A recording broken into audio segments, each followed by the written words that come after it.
네, 안녕하세요. 로커체인 크레타 웨비나를 시작하겠습니다. 오늘은 26년 4월 30일이네요.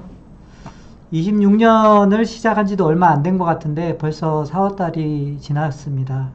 이제 5월인데 참 시간도 빠르고 어떻게 이렇게 빨리빨리 세월이 가는지 모르겠습니다.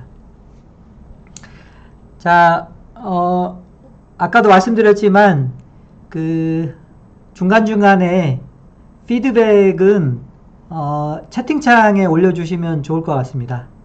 네. 지금 대부분이 잘 나온다고 하는데 혹시 버퍼링이 돼가지고 소리가 계속 이렇게 좀 울리는 경우가 있을 겁니다. 제 마이크 소리가 작다고요? 네. 너무 높이면 또 이렇게 소리가 찢어지는 경향이 있어가지고 노트북의 음량을 좀 올리시는 게 좋을 것 같고요. 버퍼링이 있으신 분들은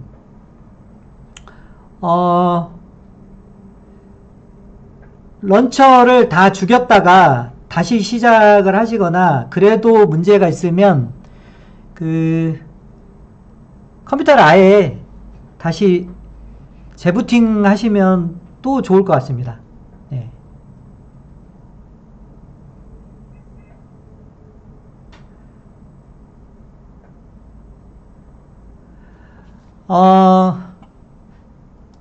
핸드폰에서 되는 거 그거는 이따가 제가 한번 피드백을 해드리겠습니다.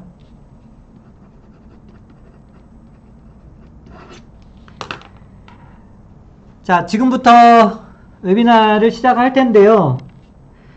제목에 제가 로커스체인 크레타 웨비나라고 이렇게 적어 놨습니다. 이제 이렇게 적어 놓은 이유는 앞으로 웨비나는 로커스체인 내용만 전달하는 게 아니라 크레타의 내용을 함께 전달하도록 하겠습니다.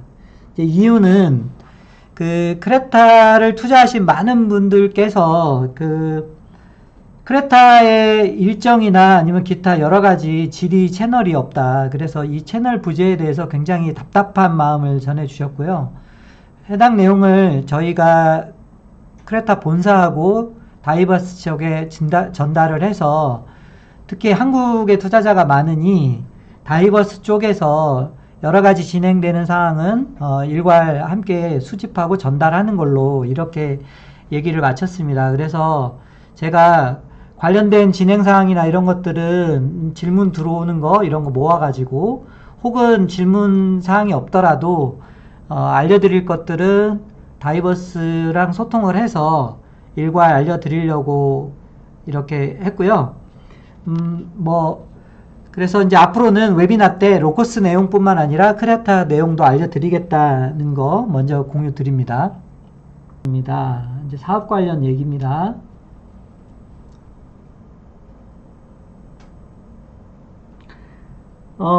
저번 웨비나 때 폴리곤에서 저희 본사를 방문해서 협업 방안을 의논했다고 말씀드렸죠. 네.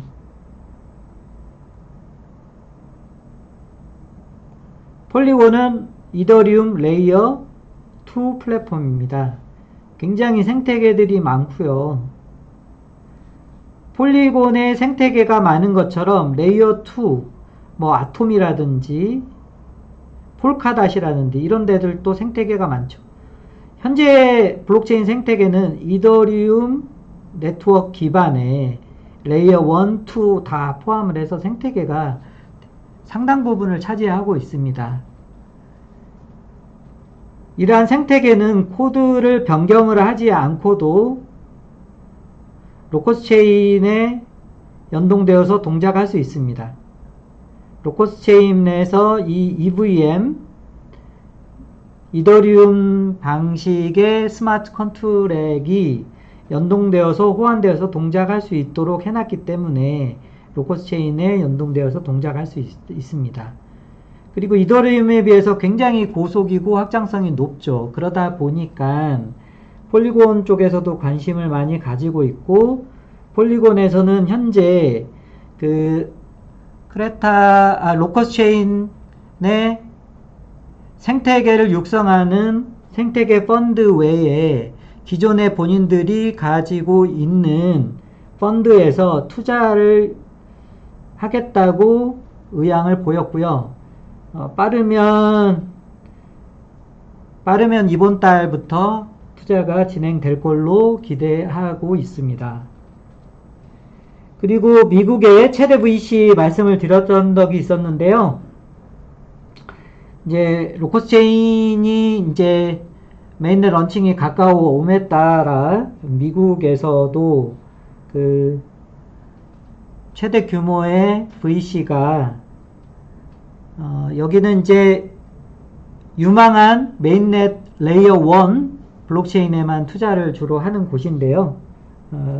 투자 의향을 비추고 있고 첫 번째 미팅이 이루어졌고 저희 대표님께서 미국에 출장을 가서 2차 미팅과 그 다음에 투자를 했을 경우의 조건들 이런 식의 의논들 그리고 실사 이런 것들이 진행될 걸로 예상하고 있습니다.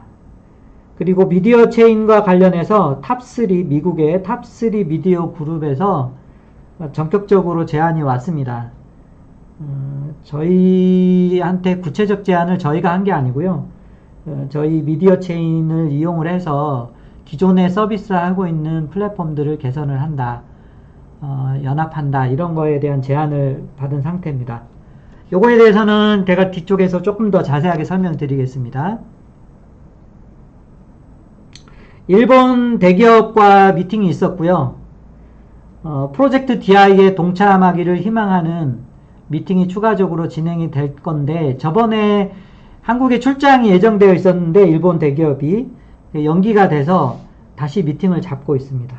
그리고 중동에서 이제 좀 전쟁이 수그러들어서 특히 아랍에미레이트 연합 쪽하고 사우디 쪽에서 한국 기업들과 그간에 이제 미국 의존도가 있었었는데 중국, 미국을 제외한 한국의 러브콜이 굉장히 많이 오고 있고요. 특히 저희는 이제 UAE 쪽하고 RWA 사업을 그때 아사라 그룹하고 발표된 것 외에 굉장히 큰 규모의 RWA 사업이 예정되어 있다가 잠깐 멈춰 있던 상태여서 아마 5월 10일경쯤으로 예상이 되는데 그쯤에 출장들이 잡힐 것 같습니다. 대표님 출장이. 그리고 사우디도 네옴시티를 멈추면서 후속 엔터테인먼트 시티에 대한 제안 작업 그리고 크레타와의 게임 협업 이런 것들이 멈춰 있었었는데 이제 빠르게 다시 재개가 될 것 같습니다. 그리고 이외에 RWA 관련된 것과 그 다음에 프로젝트 DI 관련돼서 저희 쪽에 투자를 희망하던 규모가 뭐 몇십억 정도의 규모지만 그런 건들이 얘기되고 있어서 이런 것들은 뭐 폴리곤을 포함을 해서 빠르면 이번 달 내에 집행이 되지 않을까라고 기대는 하고 있습니다. 네. 또 궁금한 것 있으면 채팅 남겨주시면 답을 드리겠습니다. 자, 이 사업 관련해서 제가 이제 얘기를 실명을 거론하는 거는 이제 좀 어려운 게 보통은 이제 이렇게 얘기를 서로 하고 투자 조건을 검토를 하겠죠. 조건을 검토를 해서 조건이 이제 최종적으로 서로 딜이 완료가 되면 그때 돈이 언제 넣겠다 이렇게 이제 되는 구조거든요. 그렇다 보니까 요거가 이러한 일들이 진행되는 동안에는 다 NDA로 걸려 있습니다. 이런 얘기들은. 그래서 특히 또 이게 네이버랑 같이 진행되는 사업들이기 때문에 저희가 어떤 회사 이름을 임의로 오픈하기는 대단히 어렵고요.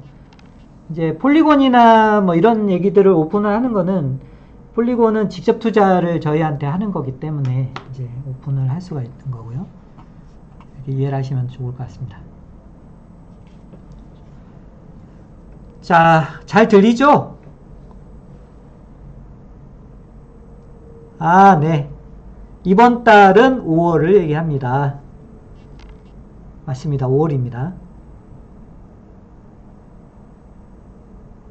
잘 들리죠? 피드백 좀 채팅으로 부탁드립니다. 자, 이제는 미디어 체인 플랫폼으로 진행을 하고 있는데, 미국의 탑3 미디어 그룹이 왜 미디어 체인 플랫폼, 그리고 프로젝트 DI, 이런 거에 관심을 가지는지, 그리고 왜 전격적으로 제안을 하는지를 말씀을 드리겠습니다. 자, 대부분의 미디어 플랫폼 회사, VOD, VOD라고 한다면 우리가 영화를 보는 서비스, 그런 것들을 넷플릭스 같은 게 대표적이라고 할 수 있겠죠. 그리고 유튜브, 이런 것들도 VOD 서비스, VOD라고 표현하기 좀 그렇지만, 어쨌든, 내가 어떤 파일을 등록을 해놓고 그 미디어 파일을 나중에 볼 수 있게 하는 플랫폼이죠. 스트리밍 서비스 같은 경우는 지금 제가 하는 게 스트리밍 서비스죠. 그리고 줌 같은 경우는 회의 서비스죠. 그러면은 스트리밍 서비스를 예를 든다면 어떤 고용량의 그리고 네트워크도 빵빵한 어떤 서버가 있을 때 이렇게 이제 스트리밍을 받고 싶어 하는 유저들이 붙으면 서비스가 가능하죠. 그런데 유저가 많이 붙으면 서버를 이렇게 늘리는 방식으로 계속 서비스를 확장을 해갑니다. 근데 이 서비스 비용이 너무나 많이 드는 거죠. 그래서 통계치로 보면 노블록스 같은 경우에도 멀티미디어 서비스를 위해서 연간 서비스 비용에 연간 매출에 약 한 많게는 60%, 적게는 45% 정도가 이 서버 관련된 비용이라고 해요. 그리고 유튜브 같은 경우에도 이 서버 관련된 비용 때문에 상당히 수익이 적어지는 구조인 거죠. 그랬을 때 이제 저희가 시도하는 방법은 이렇게 서버가 있고요. 기존에 어떤 이 스트리밍을 즐기는 클라이언트가 붙는다고 할 때 이 클라이언트 내에 로커스인 노드가 이렇게 깔려서 동작을 하는 겁니다. 그러면 또 클라이언트가 이렇게 있을 때 기존에는 이 서버가 이 클라이언트한테 또 서비스를 해줘야 되는 구조인데 이렇게 하는 게 아니라 여기에도 노드가 이렇게 동작을 하겠죠. 그래서 이렇게 서로 데이터를 공유를 하는 겁니다. 또 다른 노드가 설치되어 있는 미디어 체인 플랫폼을 이용한 프로그램을 설치를 하면 이렇게 또 데이터가 동기화돼서 이 기존의 서버는 각각의 클라이언트한테 스트리밍 서비스를 해줄 필요가 없이 이렇게 어떤 중간자적인 노드한테 스트리밍이 되면 가장 서로 간의 연결이 가까운 노드끼리 서로 데이터를 실시간에 공유를 하는 이런 방식이 됩니다. 그러니까 서버가 기존의 클라이언트한테 일일이 스트리밍을 다 뿌릴 필요가 없으니까 상당히 비용 절감이 되는 거고, 또 하나의 가장 큰 메리트는 단순히 이 미디어 플랫폼 서비스의 클라이언트는 소비자로 참여를 하는 게 아니라 이 자기가 일정 부분의 노드로서 중간자적인 서버 역할을 대신해 주기 때문에 공급자로서 역할을 하는 거고, 이 공급자로서 역할을 함으로써 보상을 받게 될 수 있는 길이 열리는 거죠. 그러면 이 보상을 뭘로 줄 수 있느냐? 토큰으로 줄 수가 있게 되는 거고, 노드가 얼마나 켜져 있는지, 이 스트리밍 서비스를 얼마나 대신 해줬는지에 따라서 보상을 체계적으로 줄 수 있게 되면 이 서비스 사업자 입장에서는 첫 번째, 비용 절감이 가능하다. 비용을 적게는 20-30%에서 많게는 60%까지도 절감을 할 수 있게 된다. 수천억에 해당되는 비용을 대기업 같은 경우는 절감할 수가 있게 되는 거고, 그리고 또 하나는 클라이언트들이 단순 소비자가 아니라 보상을 받게 됨으로써 상당히 이 서비스를 이용할 가능성이 높아진다. 그런 동기부여가 되는 거죠. 그래서 새로운 비즈니스가 가능하게 된다. 그래서 제가 생각할 때는 유튜버가 지금 현재는 뭐 절대적인 강자 아닐까요? 스트리밍 세계에 있어서. 그렇기 때문에 유튜브가 뭐 결코 이 자리를 빼앗기지 않을 것처럼 보이지만 또 세상의 일은 모르는 겁니다. 어떤 그 유튜브와 경쟁할 수 있는, 지금 이제 저희 쪽에 협업을 희망하는 이 탑3 미디어 그룹이 그런 모토를 가지고 있는데요.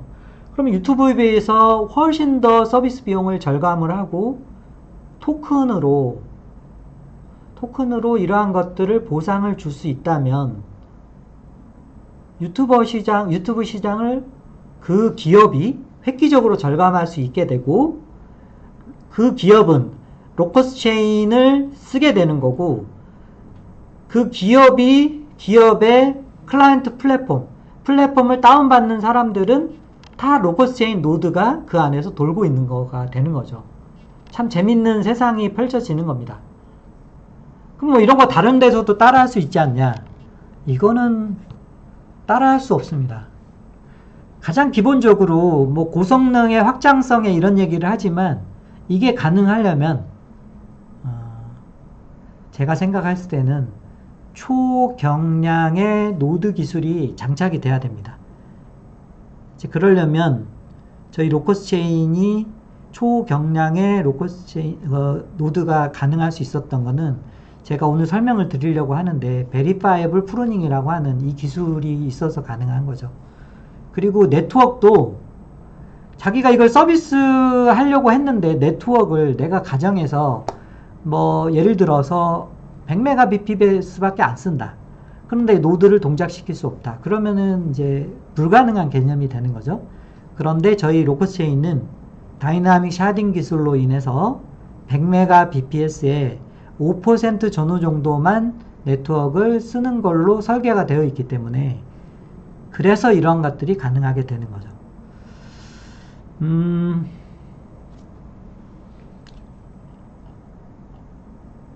로커스 체인 기술 얘기를 조금 더 드리려고 하는데요.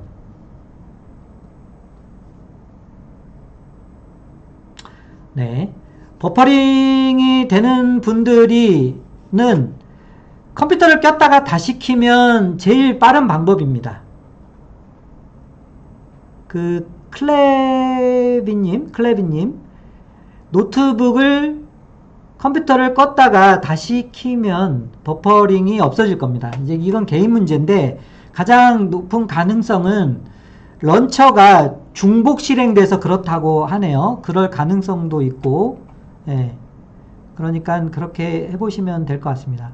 컴퓨터를 껐다가 다시 켜보시는 게 가장 효과적인 방법이고, 지금 런처가 2번 실행돼서 아마 그런 걸 거라고 합니다.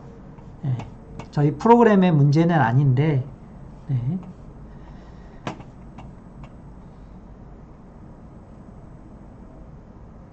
자, 이 얘기를 좀 더 드릴게요. 지금 기존의 로커스 체인이 지금 이제 만약에 이제 올해 나온다고 칠게요. 어느 시점에 나온다고 치는 겁니다. 나올 거라 기대하고. 근데 나왔는데 로커스 체인은 진짜 뛰어나. 이렇게 해도 기존의 생태계를 이미 장악하고 있는 곳들이 있죠. 이더리움, 솔라나 뭐 다른 블록체인들이 많이 있습니다. 그런데 이 블록체인이 로커스 체인이 빠르기 때문에 니네가 지금 현재 서비스하고 있는 거를 로커스 체인으로 옮겨와 이렇게 한다고 해서 옮겨올까요? 그건 옮겨오지 않을 가능성이 대단히 높겠죠. 왜냐하면 이미 서비스를 하고 있는 데 있어서 다시 옮겨오는 것은 쉽지 않습니다.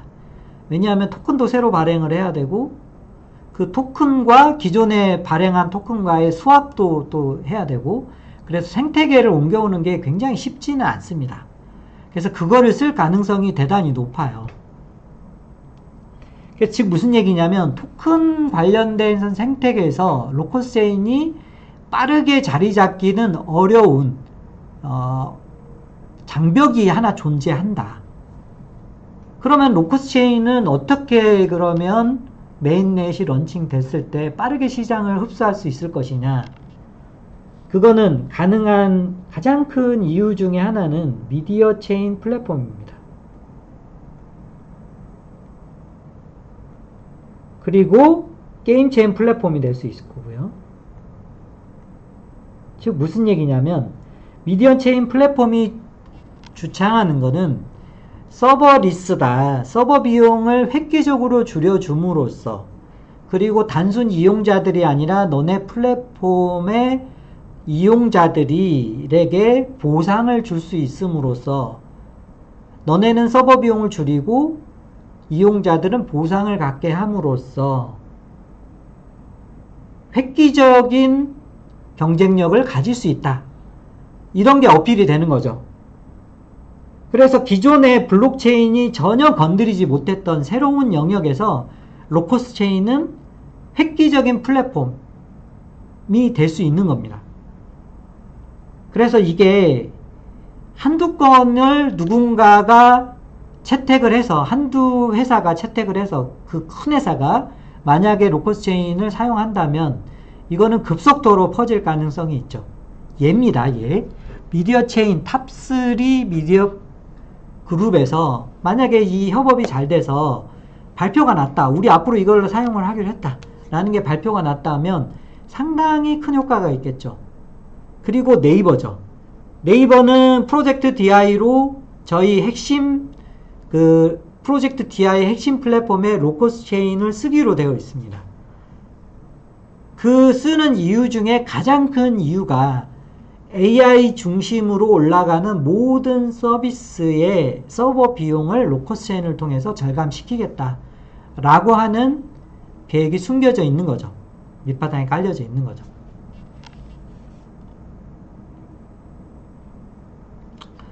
그래서 로커스 체인은 기존의 토큰 메인넷 등과 경쟁하는 것이 아니라 새로운 시장을 열 수 있다. 이렇게 생각이 들고요.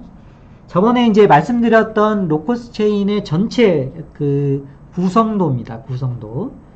로커스 체인은 DAG BFT라는 걸 통해서 DAG라는 원장 구조로 즉시 처리가 되는 트랜잭션 즉시 처리하는 구조를 가지고 있고 DAG와 BFT를 전 세계 최초로 엮어냄으로써 베리파이브 프루닝과 다이나믹 샤딩을 추가로 개발할 수 있는 근간을 갖췄고 베리파이블 프루닝을 통해서 초경량 노드가 가능하고요.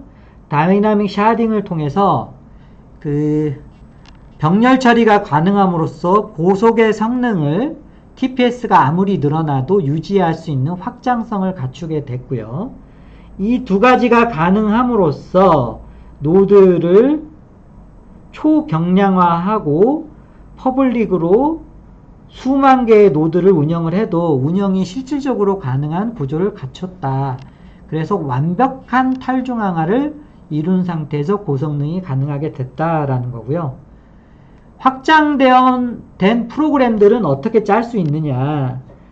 저희 네이티브 스크립트, 로커스 체인 네이티브 스크립트라는 걸 이용해서 짤 수도 있고 저희가 준비한 Asset of Token, Asset of NFT로 활용할 수도 있고 혹은 이더리움 같은 경우에 이미 짜놓은 생태계가 있잖아요. 이런 것들은 이더리움 버추얼 머신 엔진을 저희 버추얼 머신 엔진 매니저와 이렇게 연동되어서 동작시키게 하는 것도 가능하고 이더리움 뿐만 아니라 향후에 솔라나나 다른 서브체인들도 다 이런 네트워크 이런 방식으로 일종의 플러그인 방식이죠. 플러그인 방식으로 저희가 준비해 놓은 VME 아키텍처로 개발만 되면 그러면 저희 로커스 체인과 연동되어서 동작할 수 있게 됩니다. 그리고 이제 스캔 있고 지갑이 있는데 이 스캔 관련해서도 좀 말씀을 드릴 게 있는데 이더 스캔이나 폴리곤 스캔처럼 이러한 익스플로러 서비스, 스캔 서비스는 블록체인 조회 서비스가 아닙니다. 블록체인의 노드에게 데이터를 조회를 해서 물어봐서 그거를 서비스하는 구조가 아니라 블록체인은 블록체인이고 별도의 DBMS 서비스로 DB 서버죠. 일종의 클라이언트 서버입니다. 이걸 준비해서 그걸 통해서 조회를 하고 조회를 하는 겁니다. 그래서 이 로커스 체인도 마찬가지인데 전통적인 DBMS 서비스가 바로 이더 스캔이나 폴리곤 스캔이나 이런 스캔 서비스고요. 로커스 체인도 마찬가지입니다. 이런 스캔 서비스는 별도의 DBMS가 구축이 돼서 서비스가 되는 개념입니다. 이거는 이제 재단에서 당분간은 서비스를 할 거고요. VOD나 스트리밍이나 여러 비디오 컨퍼런스, 회의 시스템 같은 거, 게임 체인, 이런 게임 같은 거, 이런 거는 게임 체인 플랫폼과 미디어 체인 플랫폼을 이용해서 개발이 될 건데, 이게 별도의 라이센스 모델이냐, 아니면 로커스 체인 메인넷을 이용을 할 거냐, 혹은 별도의 토큰이 개발되어서 이용이 되게 될 거냐, 이런 거는 여러 가지 섞여지는 모델이 될 것 같습니다. 예를 들어서, 미국의 미디어 3위 그룹이 로커스 체인을 써서 비용 절감을 하고 이런 보상 모델을 개발을 하겠다라고 하면 저희가 가장 기본적으로 생각을 하는 거는 로커스 체인의 기반의 토큰을 개발을 하는 거고요. 발행을 하는 거고요. 그 토큰으로 보상을 주게 하는 거고, 미디어 체인에는 저희의 미디어 체인 플랫폼이 동작을 하게 되는 거고, 이거는 로커스 체인과 연동되어서 동작을 하는 구조를 가지게 되는 게 원안입니다. 그러면 로커스 체인의 결국에 이제 여기에서 어떤 서비스들이 이루어질 때, 보상이 이루어질 때 로커스 체인과 연동되어서 동작을 하는 거기 때문에 로커스 체인의 사용량이 늘어나게 되고, 사용량의 증가는 로커스 체인의 가치 상승이 이루어지는 효과가 있을 거고, 로커스 체인과 네이버가 붙어서 협업한다 이런 것도 굉장히 큰 신뢰도를 주지만, 미국의 미디어 그룹이 붙는다 이런 것도 굉장한 신뢰도를 주겠죠. 그리고 이제 지금 협업을 의논하고 있는 게임 회사들, 글로벌 게임 회사들도 어느 한 곳에서 차세대 게임은 게임 체인 플랫폼을 이용해서 해보겠다라고 하는 순간 또 여러 긍정적인 효과가 있지 않을까라고 생각을 합니다.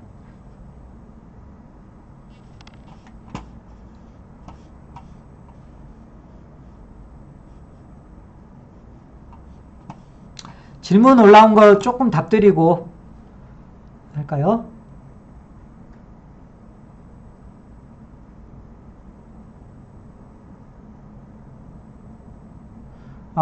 네. 빌리안 에어님. 저희 미디어 체인에서 굉장히 잘 아시는 분이네요.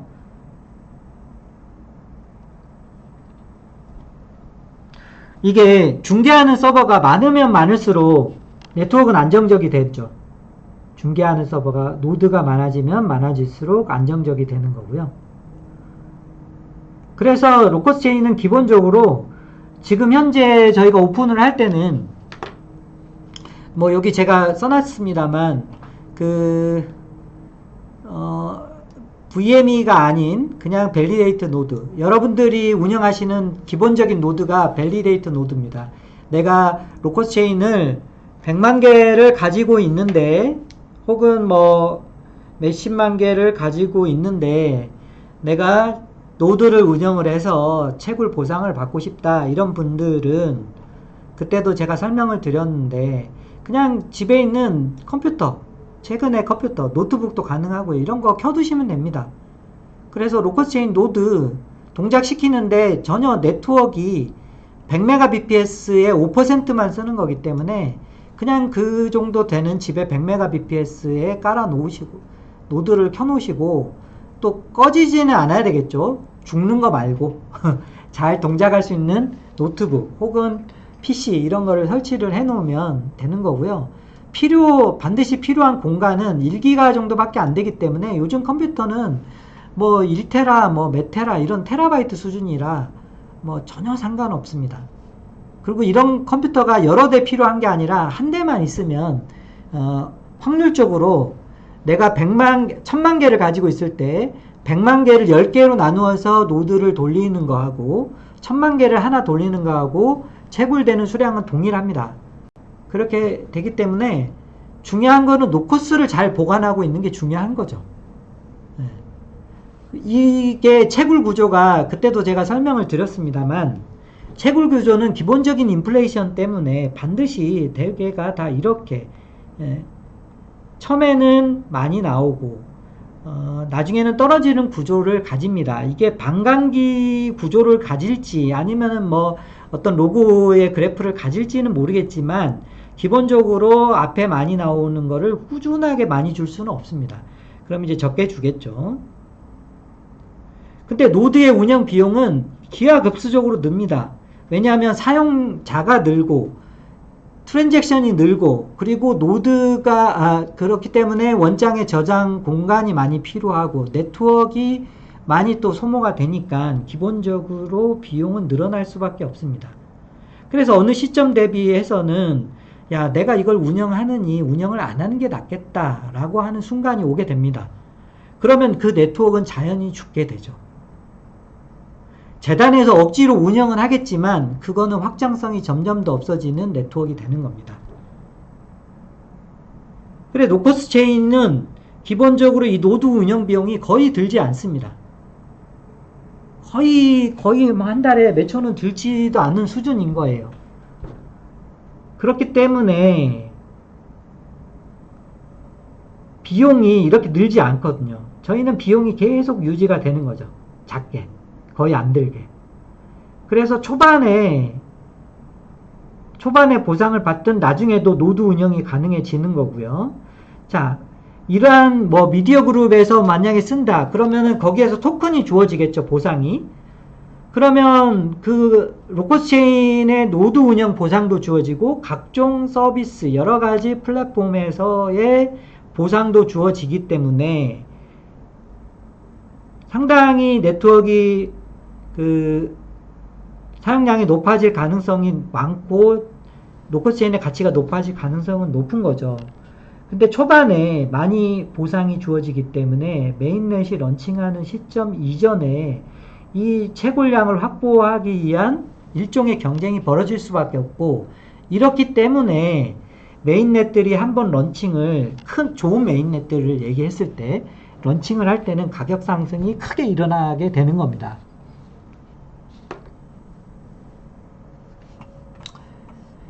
자,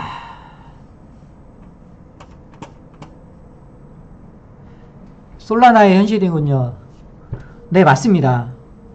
뭐 저희는 그렇게 생각합니다. 왜냐하면 솔라나가 처음에 노드가 한 2000대 3000대 운영되다가 지금은 800대 이하로 운영이 되고 있거든요. 점점 더 가면 갈수록 노드는 수지 타산에 맞지 않기 때문에 점점 노드 숫자는 줄어들게 됩니다. 그게 탈중앙화가 아닌 중앙화를 의미하는 거죠. 그러니까 블록체인에서 가장 중요한 거는 속도 경쟁이 아니에요. 속도는 서버식으로 만들면 프라이빗 블록체인은 얼마든지 빠릅니다. 얼마든지 빨라. 제가 재밌는 거 한번 보여드려 볼게요. 제 말이 사실인지 아닌지.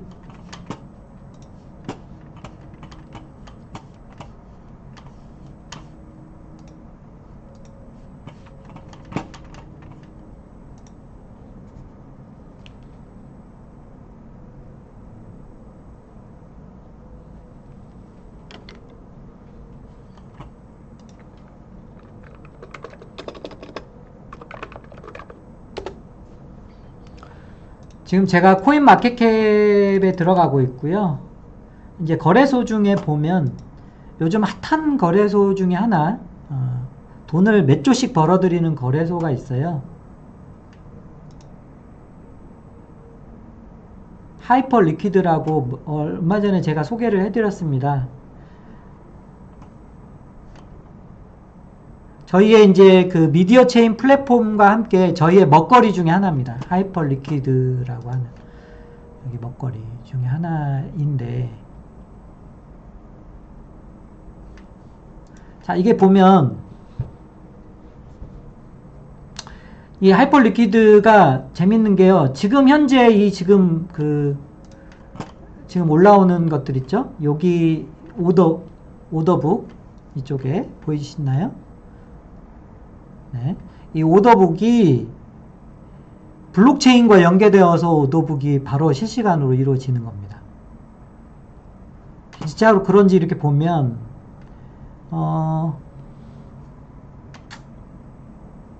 익스플로러를 한번 볼게요. 스캔 서비스를 이렇게 익스플로러를 들어가 보면 보이시나요? 여러분들 읽어드리기도 힘들 만큼 그 스캔 서비스가 정신없죠. 트랜잭션이.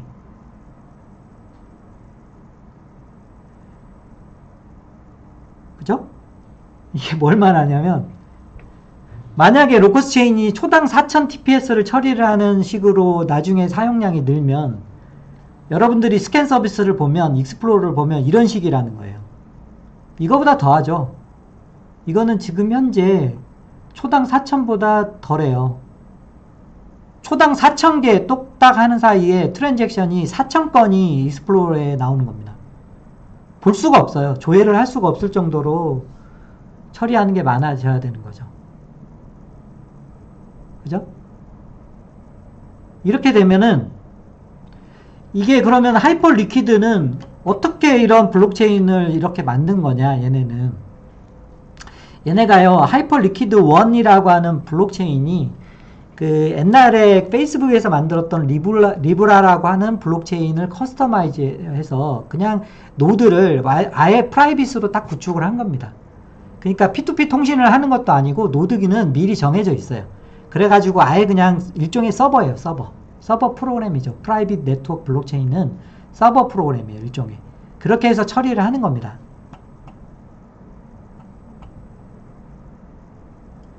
그래서 이제 제가 왜 이거를 보여드렸냐면, 빠른 거를 만들겠다. 그러면은 서버처럼 만들면 빨라요. 그러면 궁극적인 질문을 하는 거죠. 왜 블록체인을 하게 되는 거야? 블록체인을 할 필요가 없죠. 기존의 서버업자들, 예를 들어서 저번에 제가 말씀을 드렸지만, 마이크로소프트의 애처 서비스는 서버 서비스인데, 서버가 300만 대에서 400만 대 정도 되는 걸로 추산이 되거든요. 그러면 300만 대, 400만 대에 비해서 800대의 노드를 운영을 하는 블록체인이 더 빠릅니까? 빠르지도 않고. 근데 뭐 더 탈중앙화 돼 있다고 볼 수 있습니까? 800대 정도의 탈중앙화는 돼 있는 거죠. 하지만 숫자로 보면 서버는 300만 대, 400만 대가 돌아가고 있는 거죠. 그러니까는 이렇게 그냥 탈중앙화를 무시한 채 이렇게 속도 경쟁을 하면 결국에 그거는 죽는 길이거든요. 이제 이 얘기를 좀 하나 드리고요. 베리파이블 프루닝에 대해서 설명을 좀 드릴까 합니다. 베리파이블 프루닝이라는 게 뭐냐, 정확하게. 베리파이블 프루닝이라는 거는 이제 어떤 상황에서 저희가 고민이 돼서 개발이 된 거냐면요. 저희는 실사용을 추구를 하는 블록체인이다 보니까 최소 4000 TPS를 처리할 수 있게 되어야 된다. 말로만이 아니라. 그러다 보니 첫 번째 고민이 뭐였냐면 속도도 있고 원장의 크기도 있고 또 하나는 네트워크 밴드위스, 네트워크 사용량도 문제가 되는 거예요. 이 속도라는 거는 DAG로 해결이 됐는데 네트워크의 사용량은 다이나믹 샤딩으로 해결을 했는데 원장의 크기는 4000TPS면 하루에 172기가씩 원장이 쌓이게 되는 거예요. 기가 172기가 정도씩 쌓이게 된다. 그러면은 몇 테라씩 막 이렇게 금방금방 쌓이게 되니까 여기에서 뭐가 문제가 되느냐. 하드웨어의 비용은 별로 안 들지 않나요? 뭐 그렇게 주장하는 사람이 있을 수도 있지만, 이렇게 되면은 결국에 노드 운영 비용이 높아져서 노드를 운영하기 어렵게 됩니다. 그러면 아까 말씀드렸던 것처럼 탈중앙화가 깨지게 되는 거죠. 그래서 고민한 게, 기존의 블록체인에서는 노드가 이렇게 있고 노드가 있고 노드가 이렇게 있다면, 노드가 서로 합의를 하려면 가지고 있는 원장의 내용이 동일해야 됩니다. 다. 그러면 처음에 원장을 새로 노드를 설치해서 원장을 동기화하는 사람은 나와 전혀 상관없지만 과거에 수테라바이트씩 쌓여있는, 수십 테라 혹은 이렇게 쌓여있는 것들을 그대로 동기화해서 카피를 해야 되고요. 나와 전혀 거래가 불필요한데도 동일하게 가져야만 검증이 되는 기술이었어요. 그런데 저희는 이렇게 동일하게 가지고 있지 않고 어떤 수학적으로는 스큐드 머클트리라고 하는데요. 스큐드 머클트리라는 구조로 동일한 내용을 보관하고 있지 않더라도 이게 트랜잭션이 참인지 거짓인지, 이 네트워크 값이, 데이터 트랜잭션 값이 참인지 거짓인지를 검증을 해낼 수 있는 기술입니다. 한마디로 요약을 하면 블록체인의 가장 큰 목적은 검증입니다. 검증. 그러니까 디지털 데이터가 권위를 가지려면 이 디지털 데이터가 해킹되지 않았다, 변조되지 않았다라는 거를 누군가가 검증을 해주는데, 서버 한 곳에서만 검증을 하는 게 아니라 흩어져 있는 다중의 검증인들, 즉 노드라고 할 수 있겠죠. 그런 데서 검증을 해주는 게 기술의 핵심인데, 검증을 위해서 과거에 수백만, 수천만의 트랜잭션을 다 보관을 해야 되고, 전 세계의 노드들이 동일한 데이터를 보관을 해야 된다고 하면 노드 운영 비용이 너무나 이렇게 크게 늘어나게 되고, 블록체인의 본연의 목적에서 탈중앙화 검증을 해낼 수 없게 되는 현상이 생깁니다.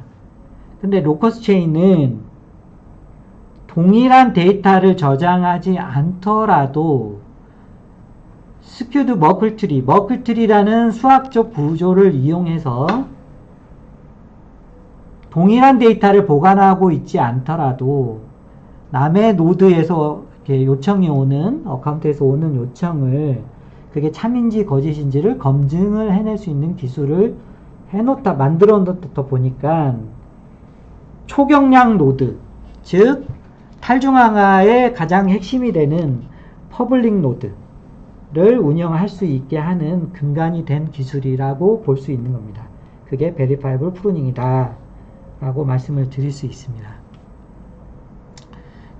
그래서 이제 이 기술에 대한 애초에 아이디어는 그 서울대의 천정희 교수님이라고 암호화학의 권위자인 분이 이렇게 하면 어떨까라는 아이디어를 줘서 저희 이제 그 개발 TD 총괄님께서 그 아이디어를 개발을 했고, 그거를 특허로 신청을 했고, 그거에 대한 검증을 또 그 서울대의 천 교수님 밑에서 이제 검증을 받았습니다. 수학적으로. 이렇게 이제 이해를 하시면 될 것 같고요. 다음은 프로젝트 DI에 대해서 설명을 드리겠습니다.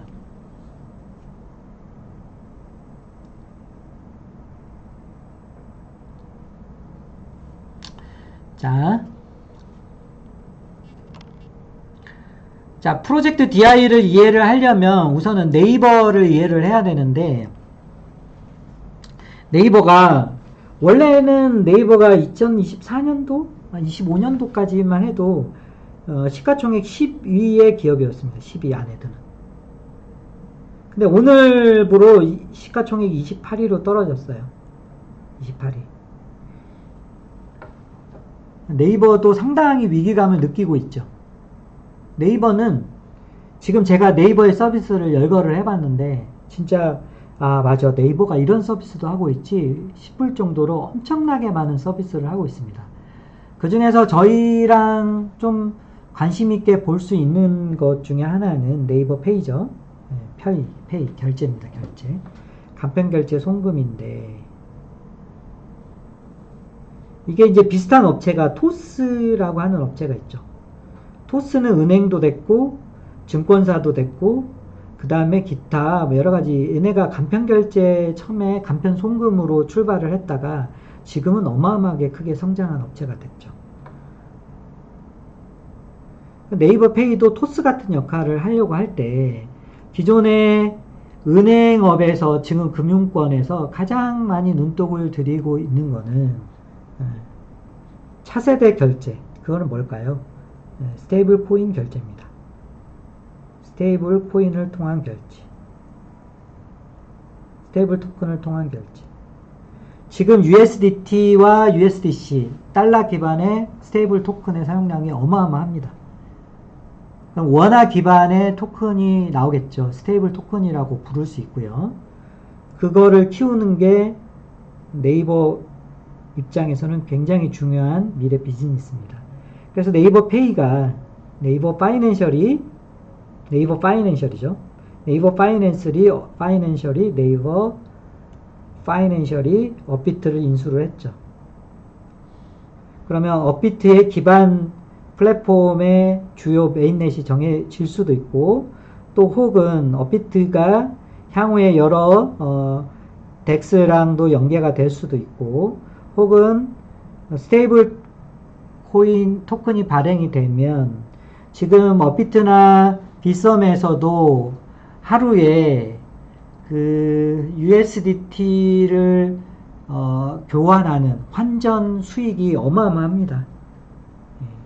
업비트는 인원이 한 700여 명밖에 되지 않는데 순이익이 조단입니다. 거의 영업이익률이 60%, 70% 이렇게 됩니다. 그러니까 네이버가 이렇게 많은 서비스를 해가지고 벌어들이는 돈을 거의 이익의 네이버 이익의 한 70% 가까이를 업비트는 벌어들이고 있는 거예요. 700명에서. 얼마나 노른자의 사업입니까? 그래서 네이버는 이러한 모든 서비스를 향후에는 AI 기반으로 올리겠다. 그러는 데 있어서 여기에서 결제하고 뭔가 생활하고 재테크하고 이런 것들은 토큰 기반으로 바꾸려고 하는 거고, 그렇게 해서 운영되는 서비스가 결국에 RWA라는 겁니다. RWA라고 하는 리얼월드 에셋은 증권도 들어가는 거고 부동산도 들어가고 이런 것들이 들어가게 되는 거죠. 이게 확장이 되면 우리나라 사람이 아닌데 우리나라의 자산에 투자할 수 있는 길이 열리게 되죠. 이거는 이제 미국에서는 합법화 됐잖아요. 그래서 미국에 가장 가까운 예로 그 스페이스X가 상장을 하는데 비상장 주식을 뭐로 살 수 있어요? 토큰으로 살 수 있어요. 토큰으로. 여러분들이 느끼지 못하고 있는 세상이 너무나 많이 변하고 있습니다. 제가 한번 보여드릴게요.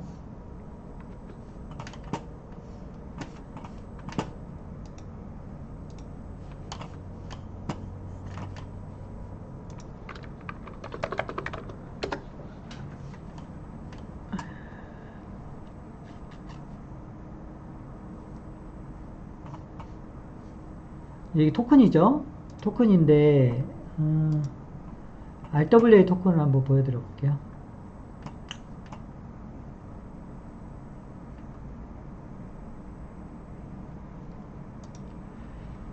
음,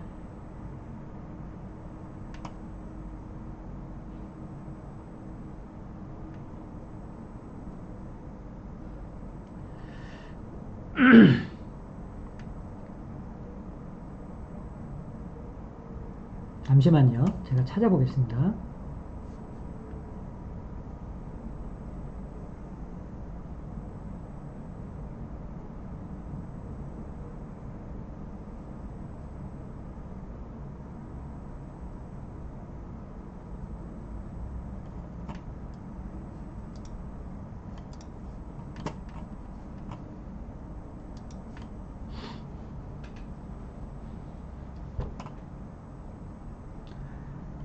어,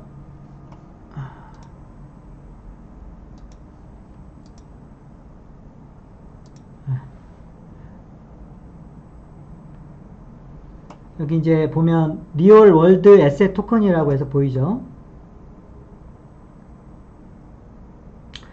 뭐 토큰으로 만들어져 있는 게 애플, 마이크로소프트, 아마존, 미국의 메가 세븐에 투자할 수 있고요. 이러한 거래량 자체가 지금 보시면 애플의 RWA 토큰이죠. 거래량이 이게 지금 어느 정도 되나요? 하루 거래량이 볼륨이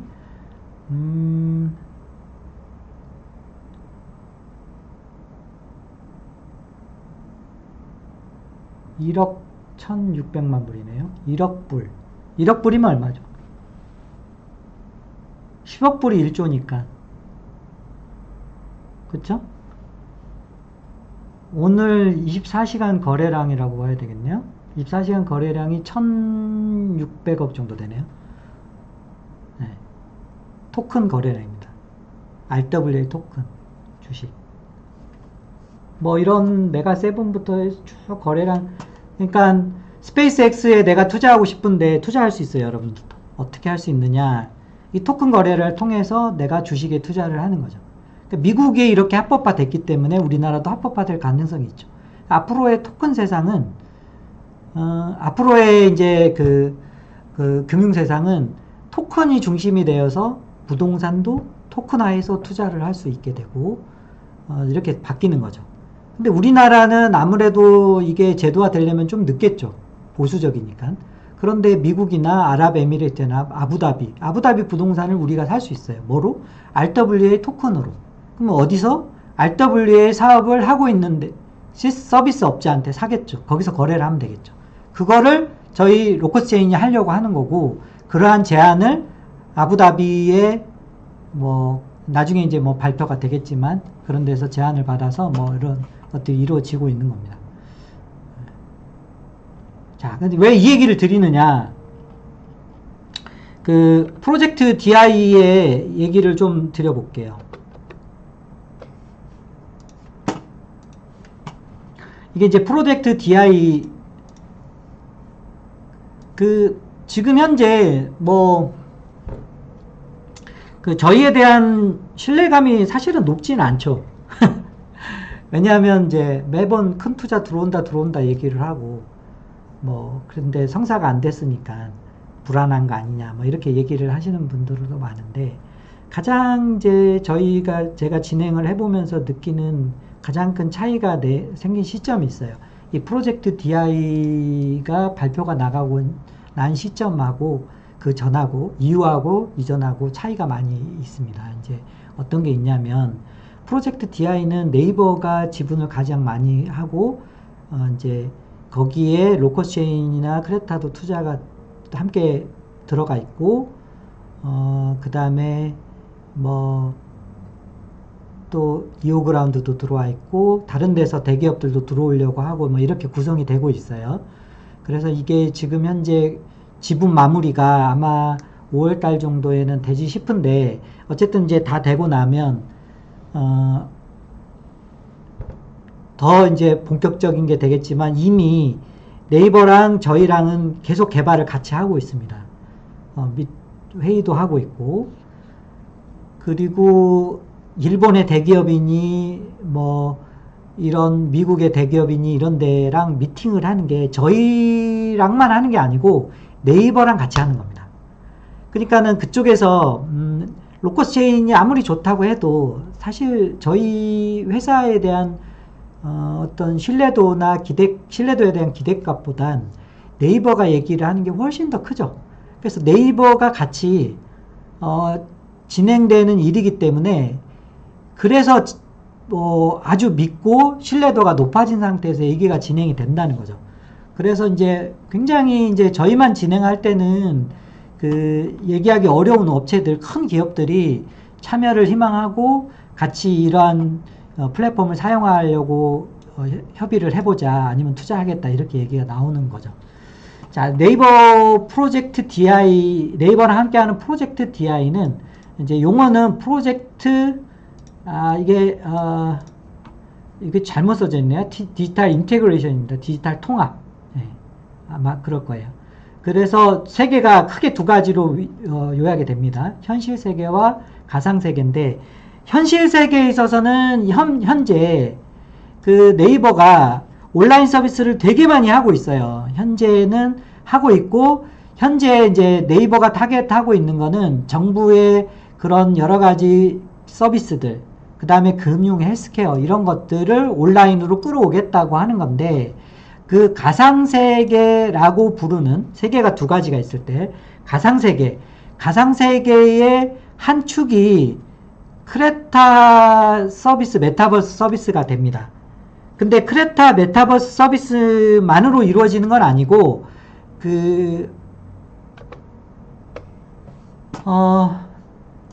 네이버에서 만든 디지털 트윈 서비스라는 게 있어요. 이거를 한번 보여드릴게요.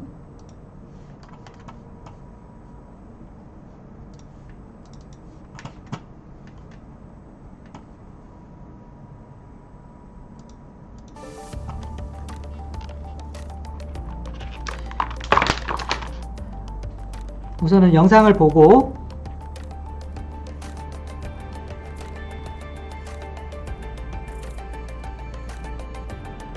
이 영상이 사우디의 총 5개의 도시를 완전히 디지털 공간으로 디지털 트윈, 카피해내는 겁니다. 근데 이 기술을, 독보적인 기술을 네이버가 가지고 있어요. 그래서 지금 현재 5개를 이렇게 스캔하는 디지털 트윈으로 만드는 작업을 중에서 3개를 완성을 한 겁니다.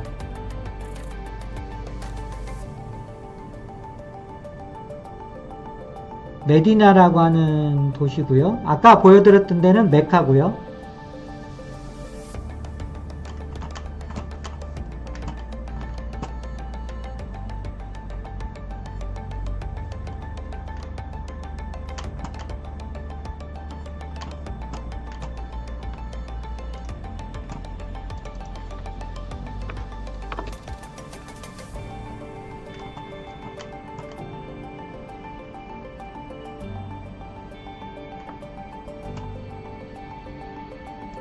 이거 말고도 서울시를 디지털 트윈으로 작업해 놓은 게 있습니다. 서울시를.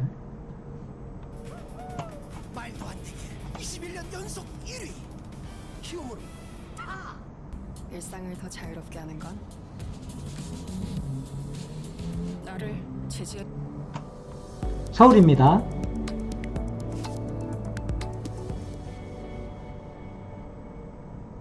그 서울시 같은 경우에 굉장히 있다고 생각하시면 되고, 그 네, 드론으로 보시면 찍은 영상 같이 보이지만 드론으로 찍은 영상 이게 지금 뭐 저기 팀장님이, 네이버 팀장님이 설명을 하는데, 이게 그 공중에서 드론이 찍은 영상처럼 보이죠? 전혀 그런 게 아니고 비행기가 촬영한 항공 영상을 3D로 복원한 디지털 트윈한 가지고 영상입니다. 도시 3D를 복원한 결과입니다. 아직도 드론인 걸로 의심하시는 분들 위해서 도로에 보면 차들이 거의 정지해 있죠. 이게 이제 이미지 기반으로 저희가 3D 모델을 만들었기 때문에 3D 모델이다라고 보시면 되고, 뷰 포인트를 바꿔가면서 이렇게 보여주고 있다라고 생각하시면 될 것 같습니다. 도심 지역의 이제 주요 건물들, 그다음에 주요 두 네. 번째는 판단이 안 자, 중요한 부분에서는 네. 무슨 얘기를 좀 드리고 싶냐면요.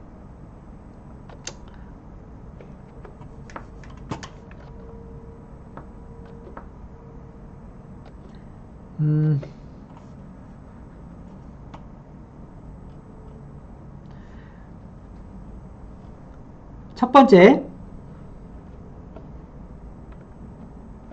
이 가상세계를 하는데 공간이라는 곳이 있겠죠. 여러분들이 이제 가상의 세계에 로그인을 해서 어떤 아바타가 이제 그 즐기고 있는 공간이 있을 수 있겠죠. 그죠? 그죠? 그런데 이 공간이, 예를 들어서 이 공간이, 잠깐만요. 이거를 제가 좀 필기가 가능한 모드로 바꿔보겠습니다. 네. 저쪽 돌아가서 하죠. PPT로 돌아가서. 네. 필기를 할 수 있는 공간이, 뭐, 여기다가 필기를 해보겠습니다. 네. 그러면 서울시에 강남에 이제 여러분들이 강남 어디 살고 싶으세요? 어디 있다고 치겠습니다. 강남에 예를 들어서 강남을 그대로 했어요. 그래가지고 여기에 이제 어떤 강남에서 가상 공간 중에 디지털 트윈으로 정확하게 매핑된 공간이 있을 수도 있고, 강남 공간. 또 혹은 크레타로 만든 지금 현재 그 애니월드도 있고, 우리가 그 랜드를 판매를 했죠. 랜드를 판매를 했었는데 그 가상의 공간이 있을 수도 있죠. 근데 여기에서 누군가가 이제 땅을 가지고 있다고 칠 때 이 땅이 인기가 있으려면 사람들이 되게 많이 들어와야 되겠죠. 되게 많이 들어와서 여기서 땅에 들어오고 뭔가를 이용할 수 있게 사람들이 북적북적 돼야 이 메타버스가 성공을 하는 거죠. 그런데 크레타의 메타버스의 이 랜드에 사람들이 모이는 빈도와 네이버가 기존의 사용자도 어마어마하죠. 네이버가 그때 메타버스 만들었던 제페토 같은 경우도 유저가 4억 명까지 늘어났다고 하는데, 그러한 공간을 준비를 해서 네이버 사용자들이 들어오는 비율하고 이거는 비교할 수 없을 정도로 여기가 많겠죠. 근데 이렇게 해서 만들어 놓으면 뭐해? 즐길 거리도 있고 놀 거리도 있어야 되겠죠. 그러니까 즉 네이버가 기존에 서비스하고 있던 이 많은 서비스들도 서비스가 가능하다고 하면 많이 들어오겠지만, 여기에서 AI 기반으로 또 하나의 나를 대신하는 부캐가 활동하고 기존의 서비스도 이용을 하지만 게임 즐길 거리도 이용을 하고, 그렇다고 한다면 상당히 많은 것들이 이루어질 수 있겠죠. 그죠? 그러면 엄청나게 플랫폼에 부하가 많이 걸릴 텐데, 그거는 로커스 체인의 서버리스 기술로 분산할 수 있을 거고, 그리고 토큰 결제나 이런 것들은 네이버의 스테이블 토큰 가지고 결제를 하면, 혹은 기부를 한다고 할 때 기부파이로 기부를 할 수도 있을 거고, 해외 사람들이 어떤 우리나라의 부동산을 사거나 뭐 하거나 이렇게 되는 세상이 온다 그러면 또 그 스테이블 토큰을 이용을 해서 거래를 하거나, 재테크를 할 때는 RW의 플랫폼으로 재테크를 할 수가 있겠고, 이렇게 이루어지겠죠. 그리고 그걸 이용을 해서 뭔가 게임을 하게 된다. 뭐 이렇게 되면은 또 바로 디지털 트윈과 크레타의 메타버스가 연계된, 섞여 있는 그런 공간에서 즐길 수도 있는 거고, 이렇게 되겠죠. 그렇다 보니까 제가 크레타 얘기를 좀 드리려고 이렇게 했는데, 크레타의 지난번에 제가 이런 얘기를 드렸어요. 크레타의 메타버스를 왜 빨리 오픈하지 않냐, 왜 약속을 지키지 않느냐, 이렇게 한 데 있어서 어떤 고민이 생겼냐면, 저희보다 앞서 크레타보다 앞서서 서비스를 오픈했던 메타버스들이 다 망했어요. 돈을 못 벌어가지고. 근데 이거를 똑같은 구조로 낸다 그러면 크레타도 딱 망하기 쉬운 상황이었던 거죠. 근데 AI 중심으로 바꾸고, 그 다음에 네이버의 서비스랑 연동을 해는 프로젝트 DI 중심으로 바꿔서 런칭을 해야 될 필요성이 프로젝트 DI가 되면서 급작스럽게 생긴 거죠.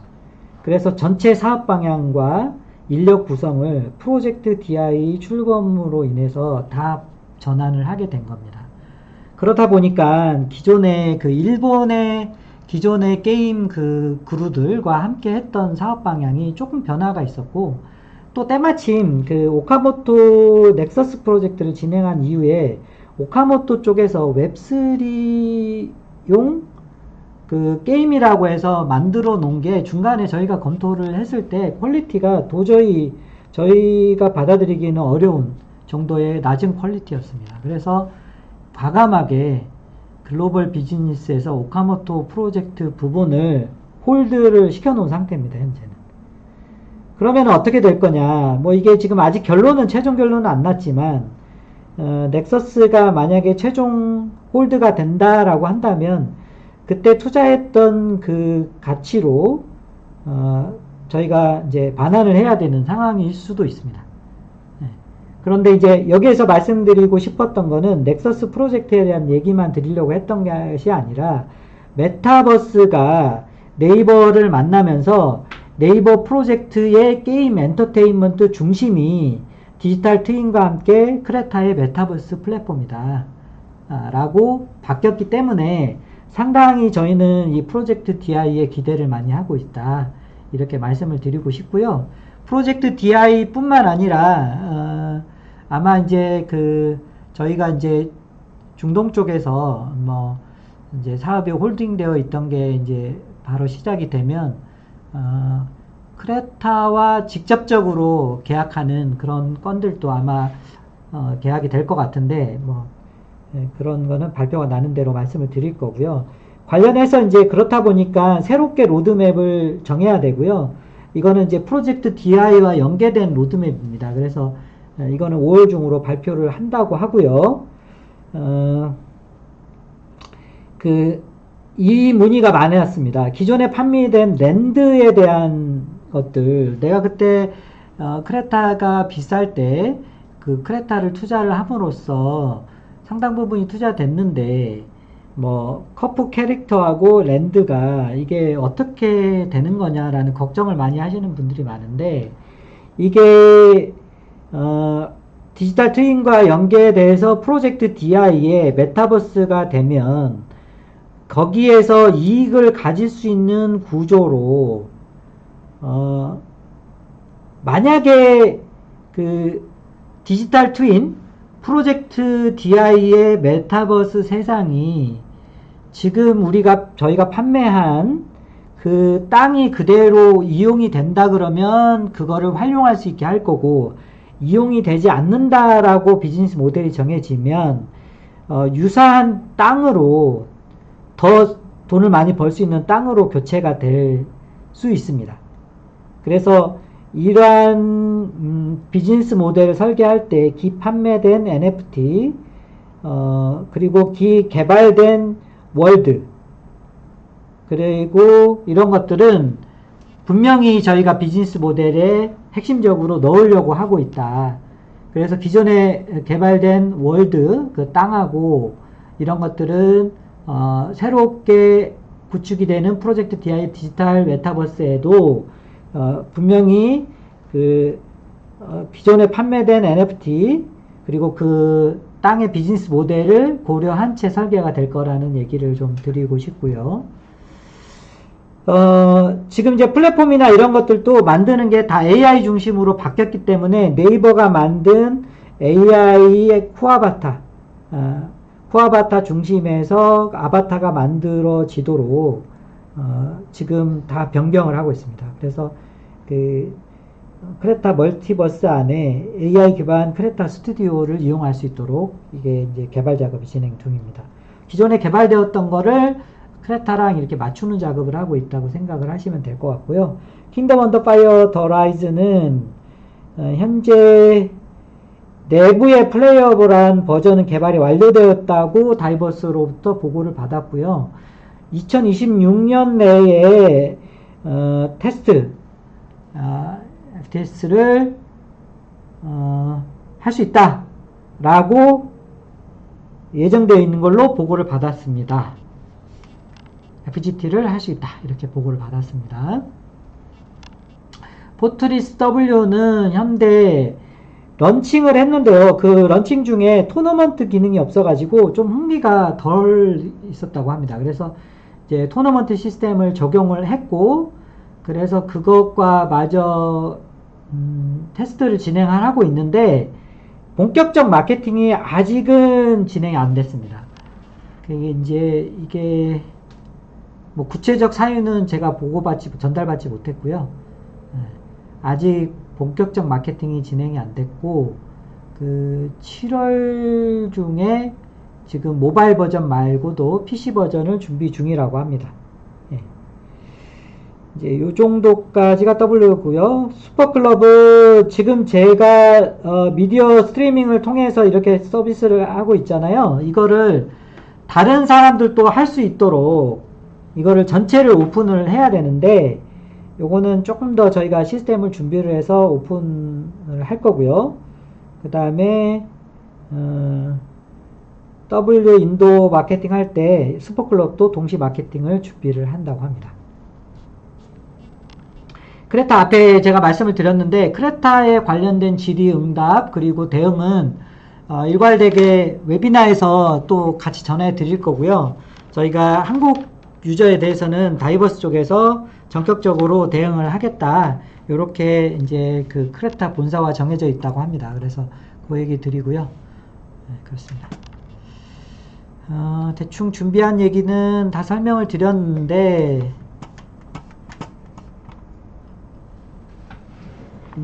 채팅에 올라온 거 좀 답드리고요.